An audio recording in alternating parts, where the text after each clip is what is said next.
Cuadro Alas Janvel Casimero mga idol. Ngayong October 3 taong kasalukuyan mga idol, magaganap na ang kanilang laban sa Yokohama, Japan. At dito nga mga idol, ipapakita ng ating pambato na si Cuadro Alas Janvel Casimero sa Luna na TKO ang abutan dito kay Saul Sanchez, ang Mexicano na alaga ng impe, na kung saan mga idol dadayain daw itong si Cuadro Alas Janvel Casimero sa laban niya ngayong 13 taong kasalukuyan sa Oktubre.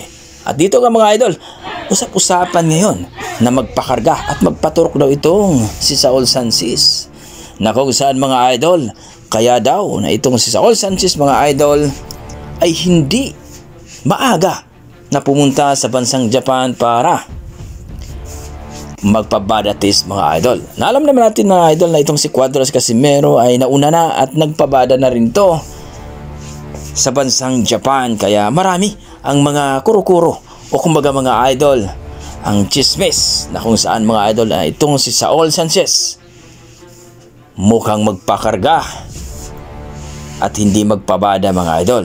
Pero ganun pa mga idol, pagdating sa bansang Japan mga idol, mayroon pa rin tinatawag tayo na talagang magpabada itong si Saul Sanchez. Pero ngayon mga idol, hindi pa rin kabado ang ating pambato na si Alas sapagkat kondisyon na talaga ito. At ipapakita daw niya sa buong mundo na hindi pa talaga laos itong si Cuadro Alas Janvel Casimero sa kanyang karera sa boxing mga idol. Dahil gusto niya na mapalaban kay Naoya Inoue.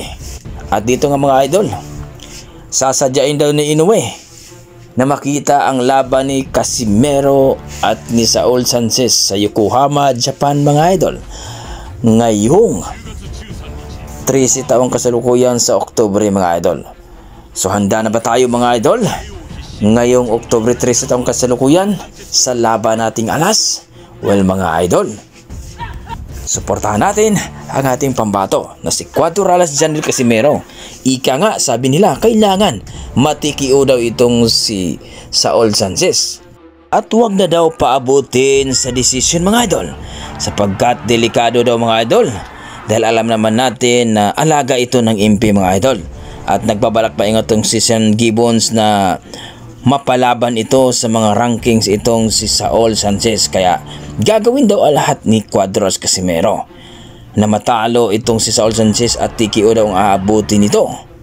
Dahil ipapakita ng ating pambato na si Alas mga idol na hindi pa rin siya laos.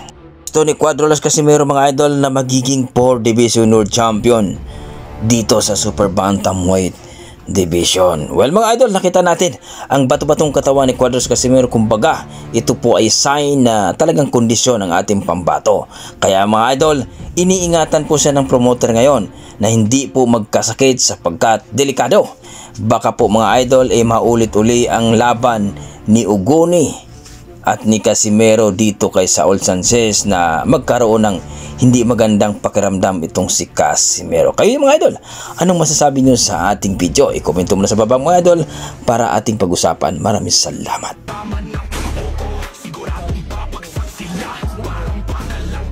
Yeah.